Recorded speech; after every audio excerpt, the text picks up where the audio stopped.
We're here at Caulfield this morning where Black Caviar had her first official jump out this campaign in front of a huge group of onlookers and media contingent, and Peter Moody and Luke Nolen were both very happy with her jump out over 800 metres. We spoke to them both after the trial.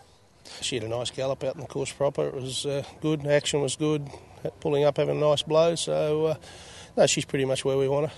You know, she's still big in condition, but you'd expect that. We're, 3 runs off our goal, which is the Diamond Jubilee at Ascot in mid-June, so trial at this time of the year, with the possibility of now probably go to Adelaide for 2 runs before we head off. When you say that, you say 3 runs, which certainly opens up the door to running in that Sporting Bet Classic prior to the Goodwood. Yeah, I would think so. The way she went this morning and the way she pulled up, had she pulled up very clean in the wind, it would suggest we're ahead of the game and she wouldn't have required a run. It would have just been there would have been no reason to do it, but my line of thought was she's such a big gross doing filly, the fact that I think if I don't give her the 2 runs she's going to need a fair bit of work, so they're Group 1s and they're worth $500,000. So. Not great tasks, so logistically are they in terms of getting there and running in them? No, well Adelaide is it's the logistically best option. No one would love to have her more in Queensland than me being an old maroon, but Adelaide's the right place.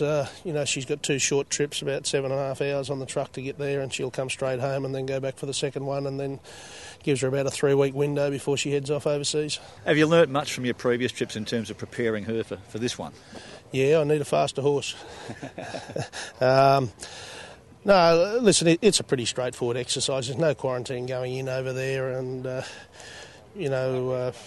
she's learnt to look after herself. A couple of years ago I would have been very doubtful that she could have handled this sort of trip, but she's learnt to look after herself that well the past couple of seasons. I don't harbour any fears. Deep down, if it was your call, would she be going? I mean, I know it's a strange sort of question, but would it be your way to go with her, or you've always been parochially Australian? Well, there's a lot of good races, like all those blokes with the runner and the TJ Smith last week, like they should be buying me a terrible lot of alcohol and cigarettes, I would think, for not turning up, because without putting down the horses, I think she would have made a nice meal of them. And then you got the BDC Cup, Doomben 10,000, all the 2 options that we're looking at in Adelaide. So there's a lot of great races for her here, but at the end of last winter we had a meeting with the owners, and at the top of the wish list, and I wasn't against it, so was Ascot, and that's where we're headed. We've everything's been geared towards that through the spring and then again through the autumn.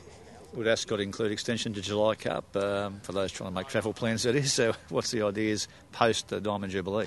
Well, the Diamond Jubilee is her target race. The July Cup is obviously the good option if we do push on into it.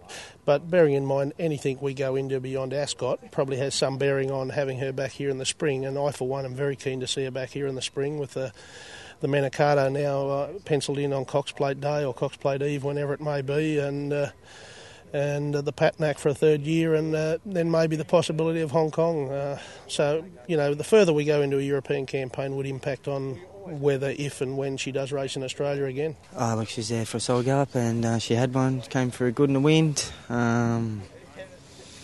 Well, she actually had a nice blow, but there's a nice improvement in her. But she did what was asked of her.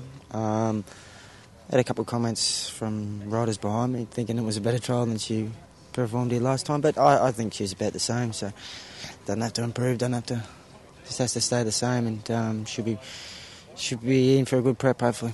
Well, there you have it. That's the final word from trainer Peter Moody and jockey Luke Nolen on the back of Black Caviar's first official jump out here at Caulfield this morning.